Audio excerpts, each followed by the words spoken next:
Hi, this is William Ramsey. Welcome to William Ramsey Investigates. On tonight's show, I have a South African talking about land rights in current modern-day South Africa. His name is Willem Petzer. Recently, incendiary statements have been made by politicians in South Africa stating that there will be expropriation of land without proper payment. Article 25 of the South African Constitution clearly states that property may only be expropriated in terms of law of general application for a public purpose or in the public interest or subject to compensation, the amount of which and the time and manner of payment which have either been agreed to by those affected or decided or approved by a court. Before I get to the discussion I had with Willem Petzer, I included about 10 minutes of audio between two people discussing the issue of land expropriation without compensation. The first person is Ernst Roots, and the person who believes that there should be expropriation without compensation is Dr. Azariah Mahad. Thank you. Enjoy the show. Welcome back. Well, big changes are afoot. Currently, there are no provisions for the expropriation of land without compensation. Section 25 of the Constitution states just and equitable compensation must be paid in the event of expropriation. So how will expropriation without compensation work? And how will lawmakers balance these competing needs? Well, I'm joined here in the studio by AfriForum's Ernst Roots and the PAC's Dr. Azariah Mahad. Thanks to both of you gentlemen for coming through. If I may start with you, Mr. Roots. You obviously don't believe that there should be expropriation without compensation, or is it everything? No, well, obviously we don't believe that there should be expropriation without compensation. But you do believe that there should be expropriation? No, we believe there can be restitution. We believe that we must differentiate between restitution and redistribution. And restitution is to say that we must go and look at particular areas and say if a particular piece of land was taken from a particular community, then that land should be given back, and that's why there's a land claims process. But on the other hand, restitution and redistribution are not the same thing. Redistribution is simply to say if you are white and you own land, we're going to take that from you. And that's what this policy is about, and that's what we are against. Is that how you read it? Yeah, well, I think that's very clearly what it's about. We heard in Parliament the way it was argued was with statements such as white people are criminals and white people stole the land and so forth. And I think our history is much more complex than simply making generalized statements like that. Dr. Mahad, do you believe that there should be a land expropriation without compensation? Yes, for one very simple reason, as Mr. Roots says, we've got a very complicated history in this country. It has been a history of wars, and wars were done for dispossession of our own people.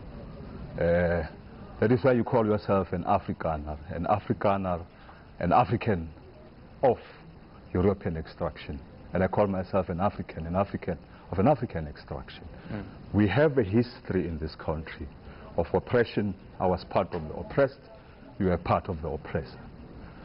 We had our seminal movement in this country in 1994, where we agreed on a way forward, and a way forward was to govern together in a common good of our own people. We did that. But the issue of our own struggle was a question of land that was taken from our own people. So the only way for many of us is that our land is supposed to come back to ourselves. So expropriation for us is very appropriate without compensation. How do we address that past? Fact of the matter is that there were wars, and lots of laws were enacted over the years, over the decades, to actually essentially entrench a system where black people in this country could not really own land. How do we address that? Well, I think we need to be historically accurate. We need to make sure that when we look at history, we determine what actually happened in which areas, other than making blanket statements. The argument, and perhaps Doctor can explain that to me, but I haven't heard an argument in favor of expropriation without compensation, or a person arguing that who's also able to explain to me what can I, as a white person, do to own property legally without having a threat that or without being called a land thief? What should a white person do to own property? You want to answer that, though? Let me answer that. You see, there is this insinuation that whatever we do as African people will be very disorderly. We conducted our struggle as an oppressed people. There were very few incidences where people were just killed randomly. There were very few incidences where people were trapped in the streets. We went to negotiations. Some of us, under the leadership of some of very respectable judges like the Khamu Senekers, we hold hostages in the PAC conferences where we say, in this land, we're going to take it. And we made a compromise. We let the negotiations went on, and negotiations went on. But my point is very simple, my brother. We have agreed as African people. Last time I was here, I said South Africans have agreed that land must go back to its original owners. As to how the modalities will be, I do not have a monopoly on that wisdom. I also agree you don't have a monopoly on that wisdom. The ANC has got no monopoly on that wisdom. The EFF has got no monopoly on that wisdom. But would you try to... That is why exactly there's a committee that has been set to look at the modalities of how that is going to be done. That is our way that we've conducted our struggle, and I think we'll continue doing that in terms of negotiating. But I would really like to hear an answer as to what can a white person do to own property without that white person being accused of being a criminal. Is that possible? Should you not accept that historical wrongs have to be corrected? Yeah, I think... And if you do, then are you not prepared to get to sit in a room with other people who may have a completely different perspective from yours, but discuss what he calls the modalities? That's exactly what I think needs to happen. I think historical wrongs need to be corrected, and I think we need to be able to sit in a room and have these discussions. But it's hard to have a discussion like this when the one side of the argument is, if you are white, then you are a criminal. And we do know that we can go through the Natives Land Act and all of these acts and why they were wrong and so forth. But what is not said is that at the time of the Natives Land Act, black people occupied 9% of the surface of South Africa. The argument that's being put forward today is black people own 100% of the surface, and any land that's owned by any white person was taken through means of conquest or dispossession or forced removals. I mean, that's simply not true. That's factually incorrect. But why don't you answer the very same contrary thing? How did white people occupy land in this country? Well, I can answer that question for you. They were... I can answer that. No, I'm saying. Let's let him answer the question. All right. There was a wide variety of ways in which white people occupied land in South Africa. We must remember the Great Track happened shortly after the Mafekane, shortly after that the massive Xhosa suicide where 10 or 20,000 people died. And there were parts of South Africa that were empty, and I'm not saying the entire country was empty. I'm not saying that. There were parts of South Africa that were empty, and there were many incidents, it's proven, the document still exists, of negotiations for land between white tribes and black tribes. There were many such incidents. The well-known case is the case of Piet Retief and Chief Ngan, but there were many others. You can look at the Swaziland border. You will see to the left, to the bottom side, there's a little gap in the border. The reason why there's a gap in that border was because there was negotiations between Voortrekker people and the Swazis who agreed to give that land to them. But despite these negotiations, despite these cases where land was also bought, the accusation is if you're white and you own land, it was stolen. That's just historically incorrect. Well, before he answers, let's for a second say, take your version for a second of events. Are you saying those empty spots did not belong to anybody? The empty parts of the country you're talking about, they belong to nobody? Well, I think that's an important question, because that's where the disagreement comes in. Is how do you define ownership? And we know that there's a difference between what white people's perception of ownership was when they came to South Africa and what black people's perception of ownership is. We do know that. And part of the problem here, or the disagreement, is, and I'm paraphrasing, but there was an argument that if, for example, black tribes, if they grazed their cattle over a piece of land, then that was their land. And the other side of the argument is it's not that simple to say if you walked over a piece of land and you lived 100 kilometers from there, then that's your land. So the issue about how do you define land ownership is actually a very complicated issue. It's not, once again, strengthening the point that it's not that simple to say if you're white and you own land, you're a criminal. Surely you disagree with that, his version? Absolutely, absolutely, and I don't want to go into those particular details. Through you, I want to speak to the consciousness of the Afrikaner people in this country. Their consciousness in the sense that there's an opportunity where the oppressed and oppressed, the former oppressed and oppressed, must sit down and basically say that given whatever different versions of history, knowing that we know that there is an agreement in terms of history, that is an African land that we're sitting on. An African land owned less part of that particular land. How do we move forward? How do you see yourself when you move around in our own townships? You found 10 shacks behind a house, and we stay in suburbs. We've got a lavish houses and all that. What does that say to you as a human being? And this is all that we are basically saying. It cannot continue to be the same situation as is. We need to move on to create this country. Because now when we say land expropriation, you go out and say to your own investors, you go outside and say, no, South Africa is going to be like Zimbabwe. And we're fully aware that what happened in Zimbabwe was a warning to South Africa. You dare not go on a question of land. But I am saying we are going to go on that particular question of land because we are going to build a consensus in this country in terms of how that is going to be done. And I'm sure AfriForum is going to be part and parcel of that because this is our land, all of us together, and we need to move forward. Yeah, but I'm sure if you consider the fact that, I mean, in 1990 or thereabout, people thought we were miles apart. But a few years later, by and large, South Africans were able to find one another.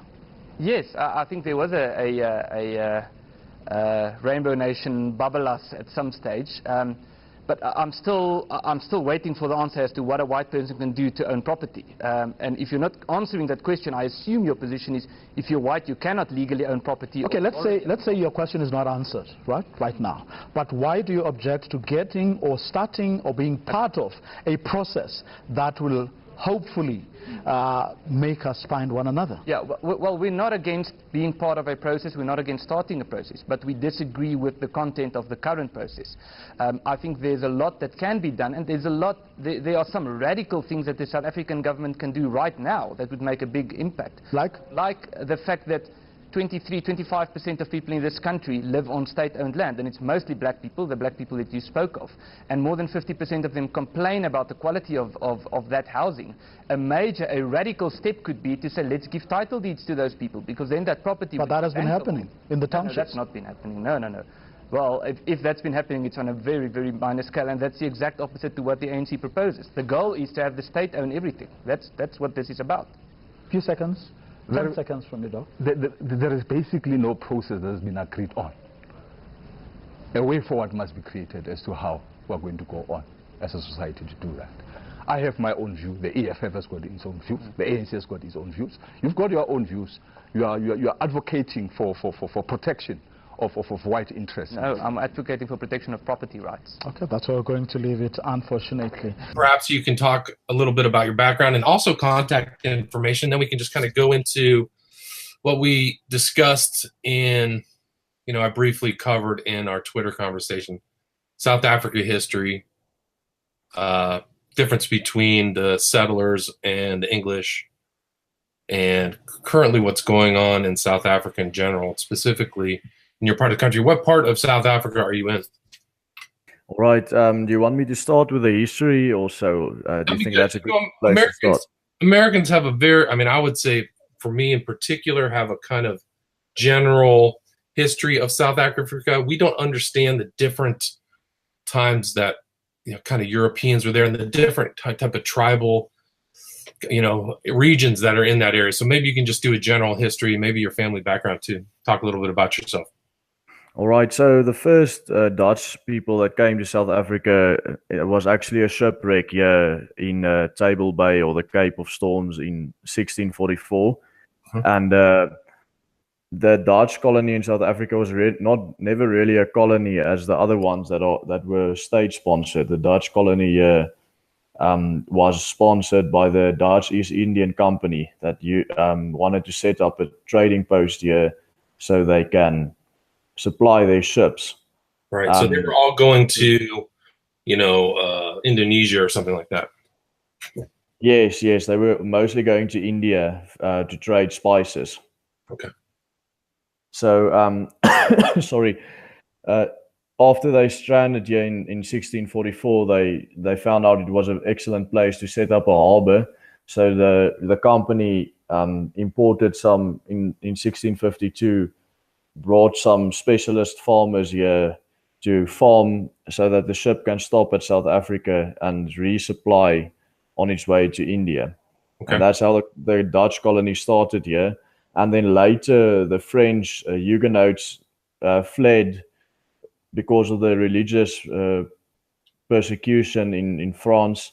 They came to South Africa to join the Dutch because the Dutch had the same Reformed faith that the French had, that were persecuted by the government, the Catholic Church. Right. So, Protestants. sorry? They're both Protestants? Yeah, Reformed Protestants. Okay, sorry, continue. I didn't mean to interrupt. Okay, so later in the 1700s or the 18th century, the British came here and they wanted to annex the colony. So there was a lot of fighting and they brought a lot of German mercenaries to fight, but in the end, the English lost the fight and the Cape became Dutch again, and all those German mercenaries that they brought stayed there. They also became farmers.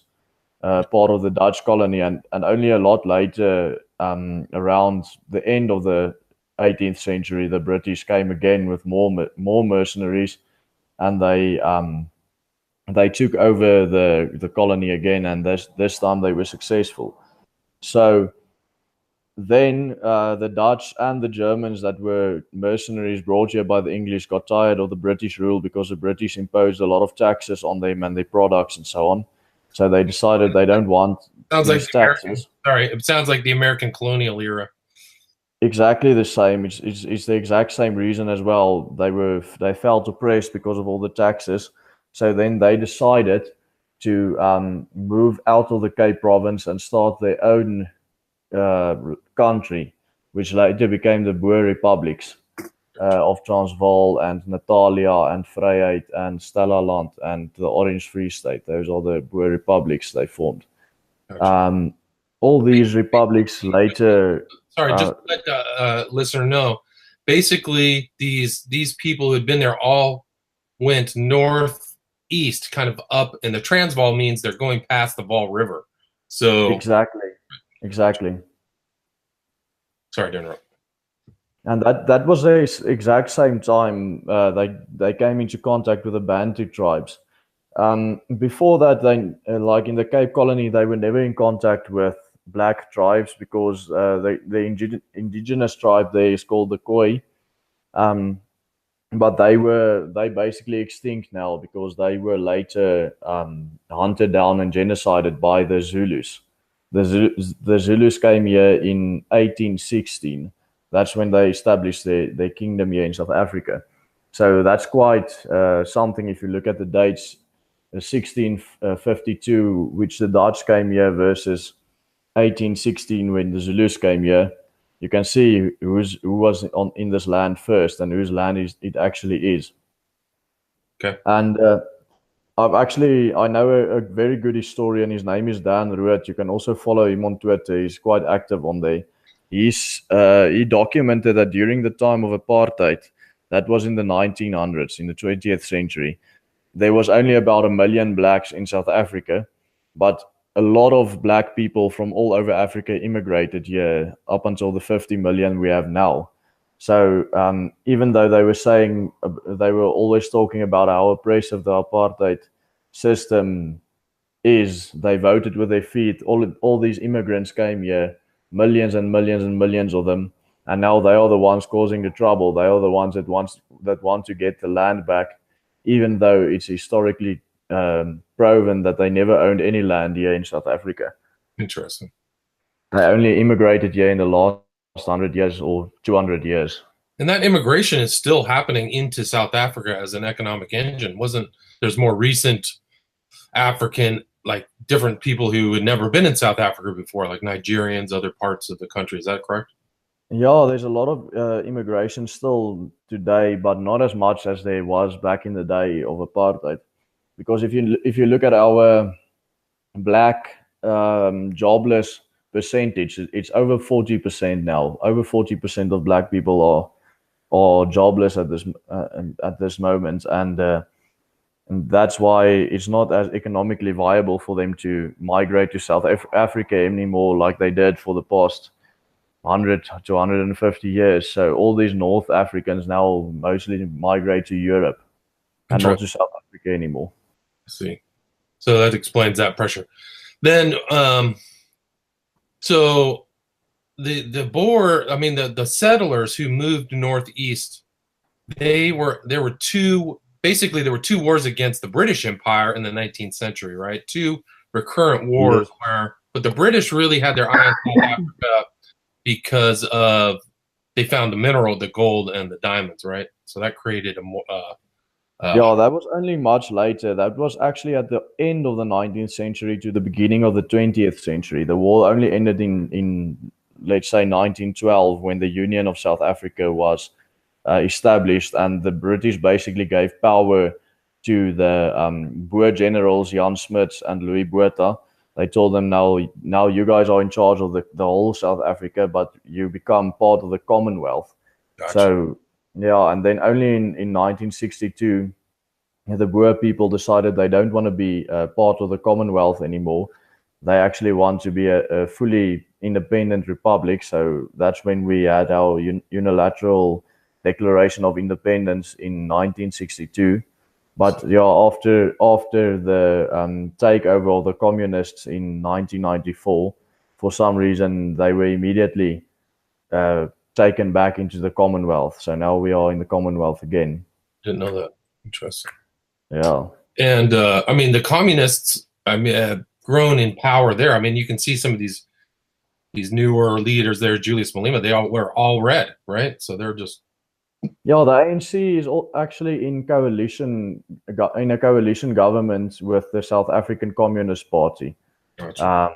So yeah, they have always been communist, and they've always had ties with the communists all over the world, in America and especially in Britain.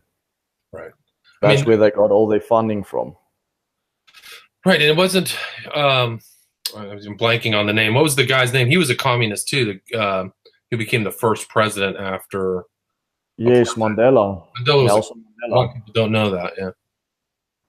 Yeah, he was a communist. You can actually, if you go Google Mandela communist, you can find pictures of him with well-known communists like Fidel Castro is one of these biggest allies, and you also find pictures of him with George Soros and Dennis Goldberg and all these guys that are known to sponsor communists worldwide.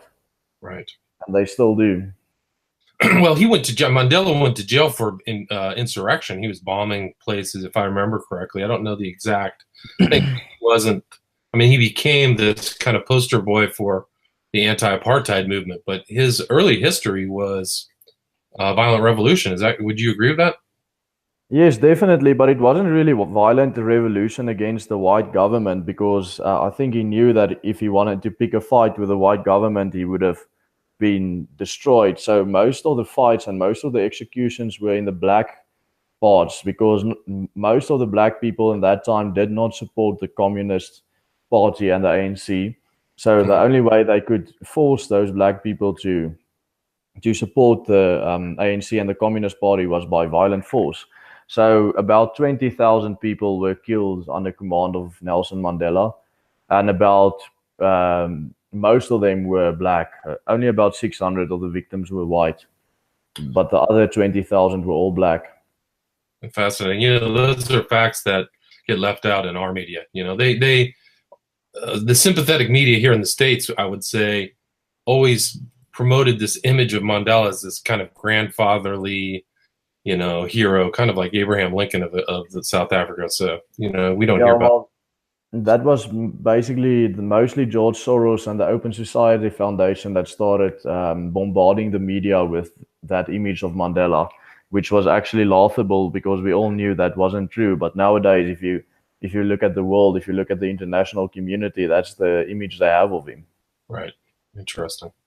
So we go from Mandela, the power shifts from the anti-apartheid. And it's interesting too, because right as that the apartheid left, there was, immense wealth in South Africa, and different people came into power.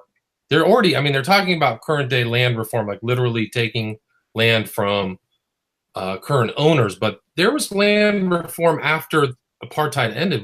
Wasn't that correct? Yeah, there's an ongoing process of land reform but it's actually with compensation. So they buy the farms from the farmers and then they give it to black people. But actually, the statistics say more than 90% of those black people that then get the farms sell it back to the original owner within a year, and then they basically just take all that.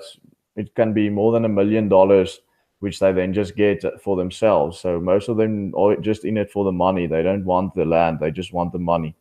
Fascinating. So that this kind of switching of ownership has been happening for. When was it? Is there a specific date in South Africa when apartheid ended? 1990, yes. So would you say that this kind of land switching and gaming the system by owners of these guys, has that been happening for 25 years?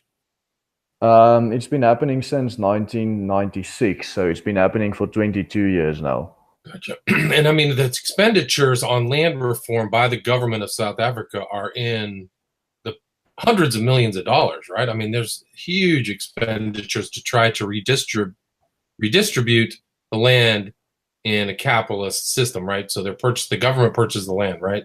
But I thought I read a statistic that it was billions of dollars have been spent on this kind of thing. Is that true?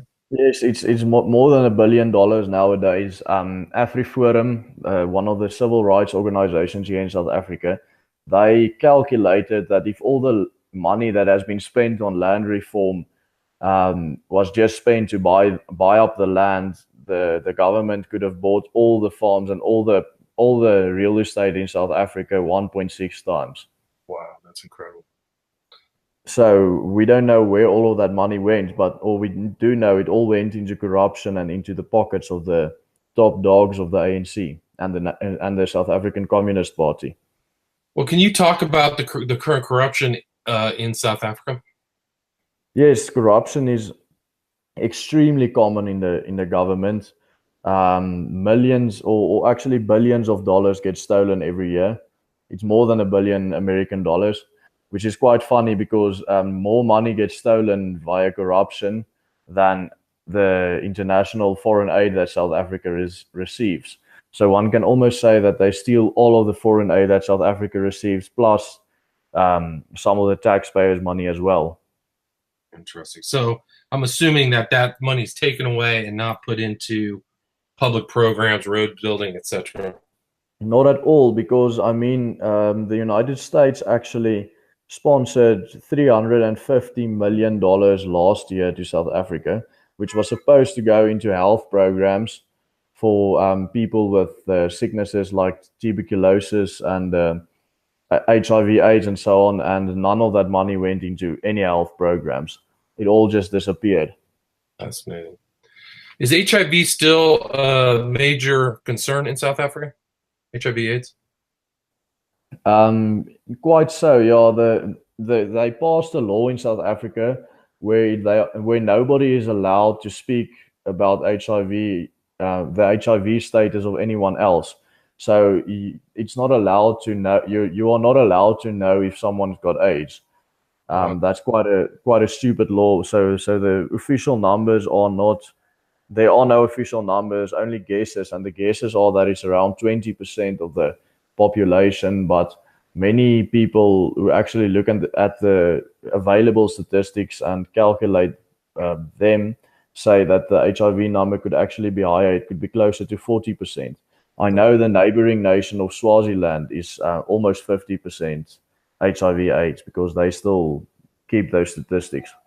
That's remarkable. They had a law here in California where it's no longer a felony to expose somebody to the HIV virus, which is pretty remarkable. No, that was never a felony in Africa. It's not a felony, or it is? It was never. Never. Wow, remarkable. There's actually some articles that you can go read. Even like the most liberal newspapers like The Guardian and those have reported on it.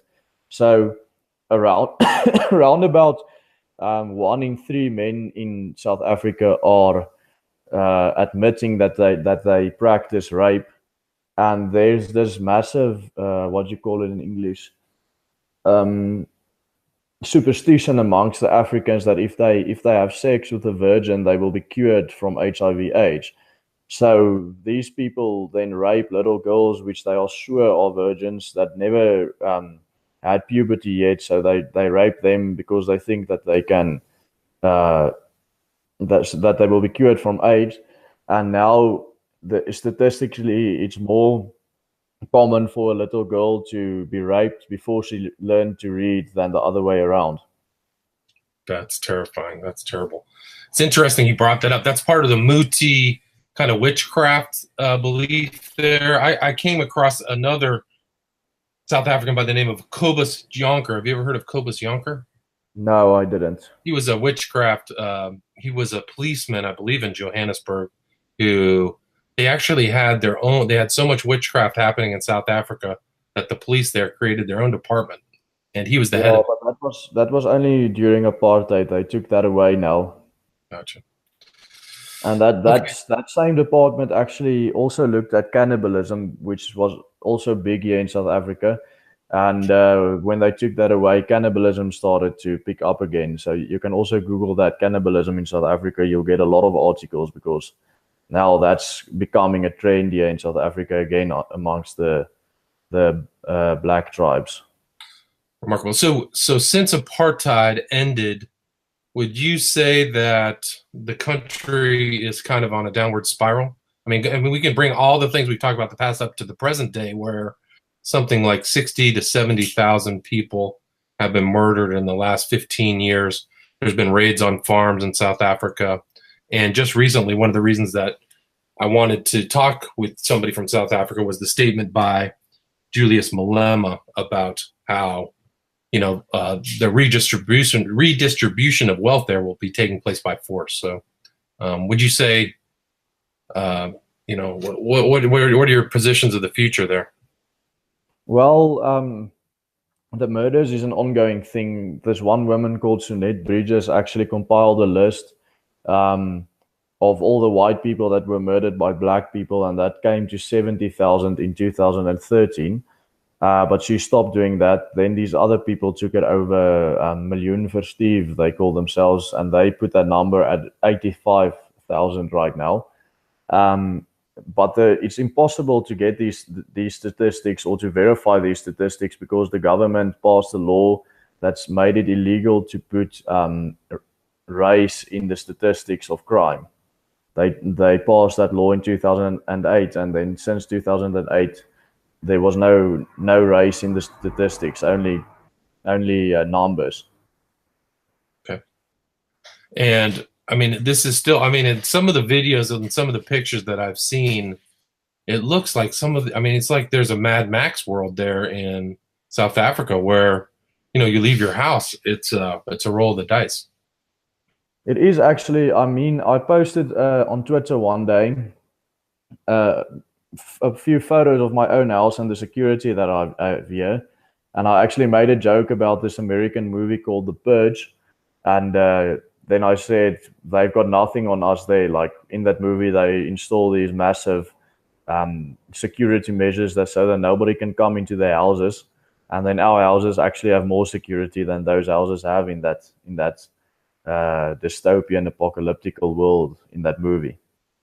Yeah, it's remarkable. I mean, what are the laws on gun ownership over South Africa and in your region particularly? It's extremely difficult to get a gun. Sorry.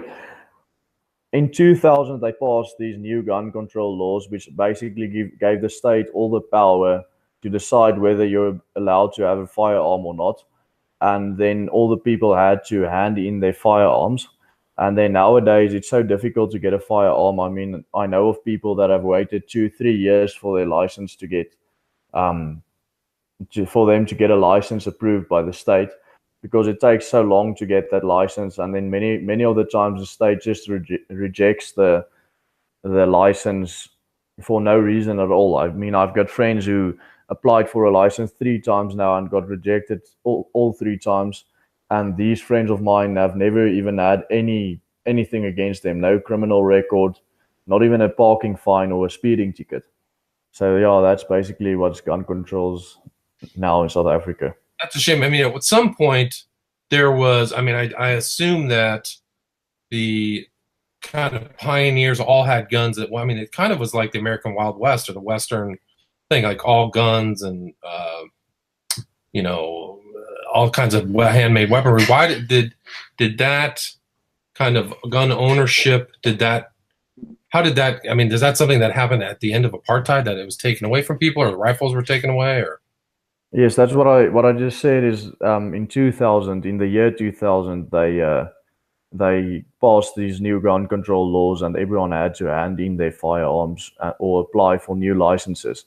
So yeah, and now it's extremely difficult to get that license approved. It's a bureaucratic nightmare. Gotcha.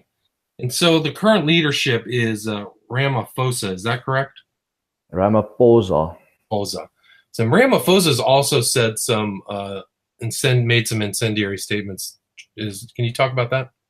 Yeah, he's actually the guy that declared that land expropriation without any compensation will start to take place in the near future. They're going to try and amend the constitution. That's basically the worst thing he said. Gotcha. And among other things that may have not hit the international media. How long has he been? He's the prime minister, right? Yes, he's the president. And how long has he been in power? Just 2 months now. Gotcha. So now, wasn't there agreements at the end of apartheid that stated, or there were something about that there would be no land expropriation, or that there would be no removal of people from land? Does that sound familiar? Yes, in the constitution it actually says that everybody has a right to property ownership, and nobody can take it away from them. And that's actually the part of the constitution that they want to change and make it so that they can take it away. I see. So what's the kind of general consensus opinion of many of the Boers or people, you know, where around where you live? What does the future hold? Well, we don't know. We're trying to protect ourselves, but it's very difficult because we're not allowed to form like the commando system or the militias that we had. So that's very difficult for us. The gun ownership thing is also very difficult, but we still try to form organized neighborhood watches and farm watches and so on, where we help each other out to protect ourselves. Wow. And it's the farming system is spread out through most of South Africa. It's not condensed in one specific area. Is that true? I'm sorry, can you repeat that? Well, I'm just saying, like, the farming system in South Africa, it's not like it's not just around Johannesburg. It runs all the way from Cape Town to Johannesburg.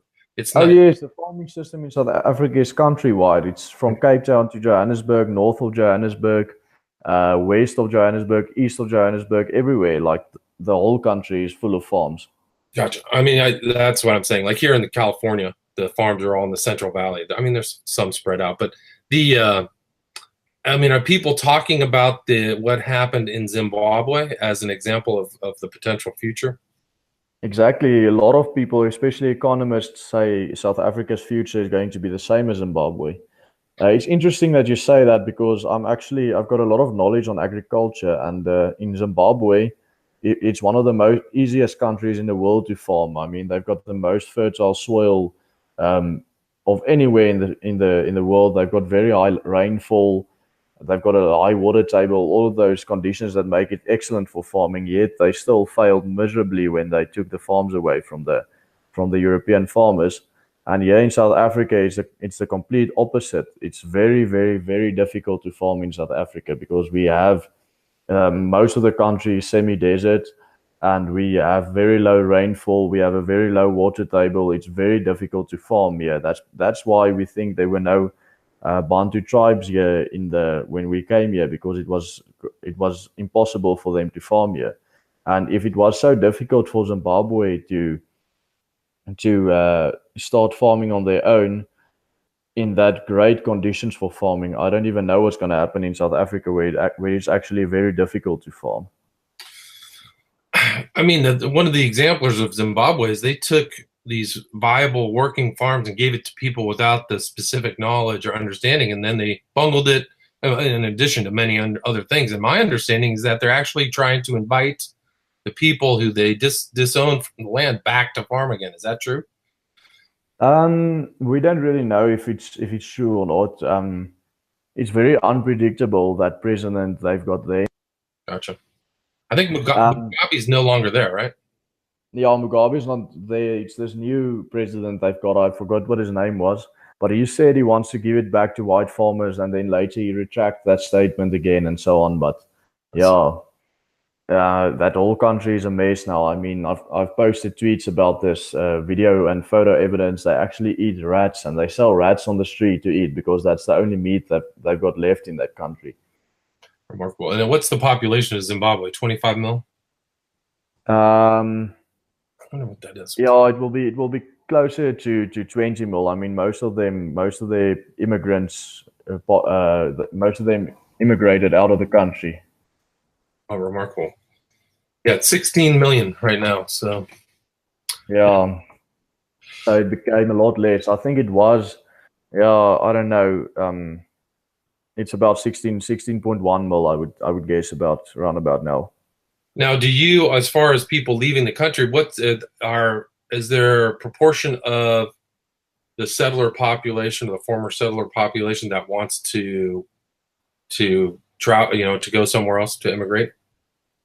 Generally, the ones that didn't immigrate yet is here to stay. Sorry, in South Africa, there's about 1 million Afrikaner. That's what we call ourselves, our people. There's about 1 million Afrikaners overseas, mostly in Australia and New Zealand, but also in Europe and America. There's a lot. Yes. There's actually, I knew there were many au pairs who were Afrikaner. I knew people from Durban 25 years ago, so yeah. You got, I mean, the outsiders called you Boers, which is like a farmer term, right? But internally it's Afrikaan. You speak Afrikaans. No, we also call ourselves Boere, or Boers, like you say. Oh, so you do. Okay, so that's correct. Yeah, it's just another name. It's like Holland and Netherlands. It's the same, two names for the same thing. Gotcha. Yeah, that's amazing. So the population roughly of the Afrikaner Boers is about 5 million, and then you have like almost 20% of your population is overseas. Yeah. Closer to 25% of them. Yeah, we have one. I think we have one. Elon Musk. I don't know if he was an I think he's an Afrikaner, right? Yeah, he actually went to the same school, high school that I did. Oh, remarkable. Yeah, I'm in LA, so we see all of his stuff: Tesla, SpaceX, all these things. He's actually digging a tunnel under Los Angeles right now, trying to make a privatized tunnel system. Pretty remarkable. Yeah, he's actually, he contributed a lot to our school and so on in the past. But yeah, he hates South Africa. I don't think he will ever come back. That's a shame. But I don't blame him for it. Do you feel like there's a brain drain that could happen or is happening? I don't think so. I wouldn't say it's the smart people only the smart people that are leaving. I think there's a lot of them that stayed here. If you look at the number of medical doctors per 100,000 people in our population, it's not a lot. But if you take the amount of medical doctors just in the Afrikaner Boer people, it's actually the highest in the world, for example. And our engineers, we also have a lot of engineers and so on. That's the most common. It's the most common profession for a person of Afrikaner descent. So yeah, it's actually, I wouldn't say it's a brain drain. That's good. So what else can we cover? I mean, there was another guy that I actually saw a clip of, a guy by the name of Shivambu. He was like putting his hand on a journalist today, all in red. Do you feel like the journalists are trying to get the information out, or is there an attempt to curtail or keep the journalists from talking about current conditions in South Africa? No, of course there is. I mean, the EFF is notorious for it. They sing these songs to kill the Boer and so on. Then this Floyd Shavambu attacked the journalist there for no reason. I actually I think you saw it on my Twitter feed because I was the one posting about it. Okay, and also, I also posted a video on my Twitter feed of a video where some of these ANC people are fighting within government, and the one broke a jug of water over the other one. So I wouldn't say it's just against the journalists. I mean, brawling is quite a commonplace in Parliament in South Africa. You can Google it and you can get not millions, but thousands of pictures of it. Oh, interesting. I didn't know that. I mean, the whole notion of post-apartheid South Africa, what do they call it? A rainbow nation. Rainbow nation, that's right. And that's also sorry. Yeah. Continue. That's also actually a term that was invented by Open Society Foundation in South Africa. So that's quite something to know. Well, maybe you can talk about Soros and the Open Society and its effect upon South Africa. I think South Africa was during apartheid was probably the main focus of the Open Society Foundation. Their offices in South Africa are one of the biggest offices in the world until today still, and they are very, very, very active here. And during apartheid, him and his cronies and his employees and so on were very active here. Just look at the Rivonia trials. You've got Dennis Goldberg, you've got Helen Suzman, you've got Joe Slovo, you've got Ronnie Kasirales, you've got all these people that were connected to him, that were working actually in that were actually working for the revolution. They never got their hands dirty themselves. They got their black pawns to do it for them, but they just pushed the money and the propaganda. Interesting. Slovo was a communist too, right? Yeah, all these people that I named were communists. And so what do you think the Open Society Foundation, its goal was to just end apartheid or really change the character of the country? I think it's more cultural. They wanted to change the character of the country because there was a lot of opposition in the 60s to worldwide to this whole concept of multiculturalism and multiracialism. The big majority of people were against it worldwide, and nowadays the majority of people are for it worldwide. And I think South Africa played a major part in that change of world culture, because then they showed the world, look here, South Africa was fine, they the rainbow nation now. But all they spread about South Africa all these years were lies, because they were all saying how good it was going here, and especially Open Society Foundation and Soros, they were spreading all these lies, but actually it never went well in South Africa after apartheid ended. Interesting. And also the other thing is the gold and the mineral and the minerals in South Africa were all taken over by Soros and his cronies. So ultimately they had a cultural change, but then when, I suppose when apartheid ended, those kind of like what happened in Russia, these assets are open for purchase. Would you agree with that? I'm sorry? Well, like in Russia, when they had the end of the Soviet Union, international capitalists came in and bought up a lot of their assets. They wanted the oil assets or something like that. And I thought, did something like that happen with international finance coming in, perhaps maybe Soros, and purchasing state property? It was mostly him and his communist buddies that got all the spoils. I mean, Dennis Goldberg, who was in South Africa all these years, the leader of the South African Communist Party, he became a billionaire, a dollar billionaire, after apartheid ended, because of all the mines that he got. And also a guy named Nicky Oppenheimer, you can Google him. He got ties to these people, and he also became a billionaire. I think his net worth is more than or close to $20 billion at this moment. He got it out of diamonds. So was Oppenheimer part of that whole De Beers complex, that whole company? Yes. He got the main shares in De Beers. He was the majority owner, but then later he sold it and moved out. Gotcha. So people are selling some of their assets and moving out of the country. Is that true? Yeah, most of these communists or these globalists, I would rather call them, that's a better term, that were fighting against apartheid, most of them left the country. Remarkable. So I find that odd that they would want to be involved in the ending of this governmental system and then leave. It seems odd to me. They just got most of them moved to the UK. Interesting. So they took their money and ran? Yeah, they actually didn't take their money. They made their money and then ran. Interesting. So maybe what you can do is kind of inform people where they can get in touch with you, talk about your social media, and maybe give some advice for people to kind of get the real information about what's happening in South Africa. Well, on Twitter, I usually post all the stories that I have on South Africa. So I'll put my Twitter handle into the chat. People can follow me there. I'll put it in the show notes too. I'll put it in the show notes. So your name is Willem Petzer. Yeah.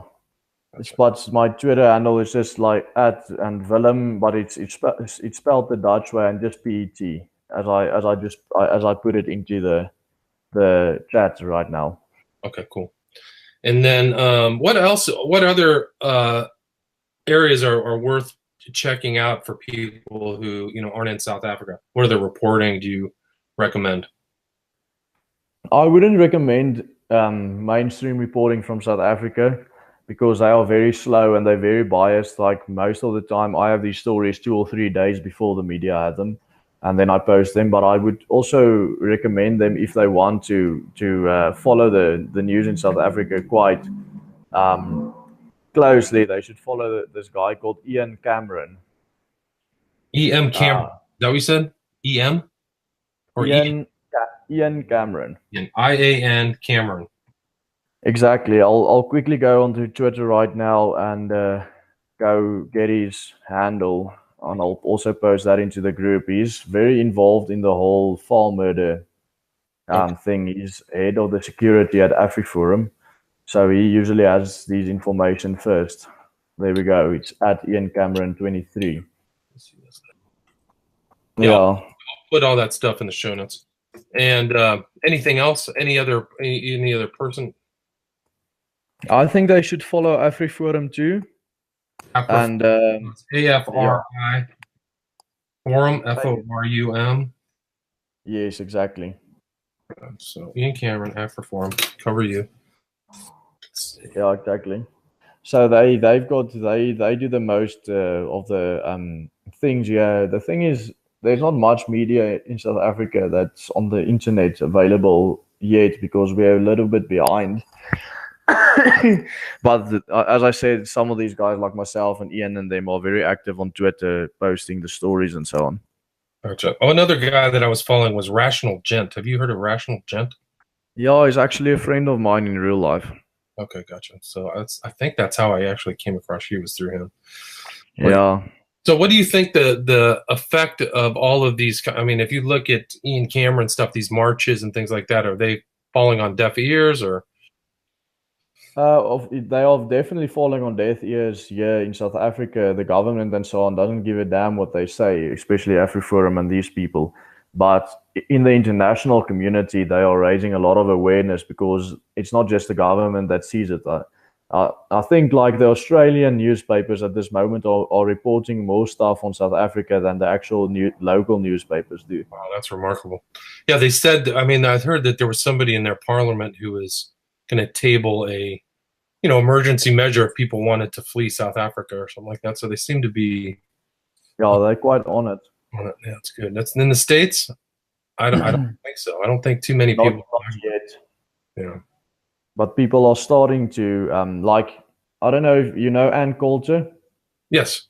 That's how you say it. Coulter, Ann Coulter. Mm-hmm. Yeah, she started following me on Twitter and she started retweeting my stuff and trying to find out more. And I've seen her tweet a lot to President Donald Trump that he should look into the situation. So that's quite a big thing in the States. I think she's got quite a big following and a fan base. So I think I would agree with that, definitely. So yeah, that's a good person to be in contact with for sure. So That's, Yeah, I'm actually very happy that she started following me and retweeting me, because now my message is going out a lot more to a lot more people. well, that's good. This will go out. This will probably be seen tens of thousands of people, so that's good. But yeah, Ian Cameron 23 on Twitter, and then Afroforum is AFRIFORUM, all one word. So you can, people can find that. I'll quickly put their handle is actually the exact same as their name, but I'll quickly put that into the chat on YouTube as well. Okay, sounds good. And anything else before we wrap this up you'd like to tell the audience? No, I think we basically covered a very brief but good history and what's going on in South Africa and so on. So I think we basically covered everything. We covered the gun control issue. We've covered the fall murders going on. We've covered the history. I don't know. Is there anything else that you think I should say? Well, I was just more curious about how things are going to go in the future. I think we kind of covered that. But, if you want to get into specifics of, what's going on politically there or anything else, I'd be more than happy to have you back on the show, or you could do a show with Ed Opperman, or I can get your name out there. I'll see if anybody else is. I actually know a couple other broadcasters who might be interested in talking to you if you're up for that. Yeah, I'll always be up if I can find the time. I'm really trying to get the message out there. The problem with the future is just that we don't know. Well, I wish you well. I wish all the people of South Africa well, and I hope some of these problems could be resolved. But I think thanks, I think one of this is like human history, gun control. People don't like the guns here. There's huge problems going on in the States with guns and people shooting in schools. But if you control, you can see the parallels between South Africa and the States. Like exactly what happened here is they are trying to let happen in the States. Yeah, it's a shame. Willem Petzer, Petzer. Your Twitter handle is, let me find that. Willem Pet, WILLEMPET on Twitter.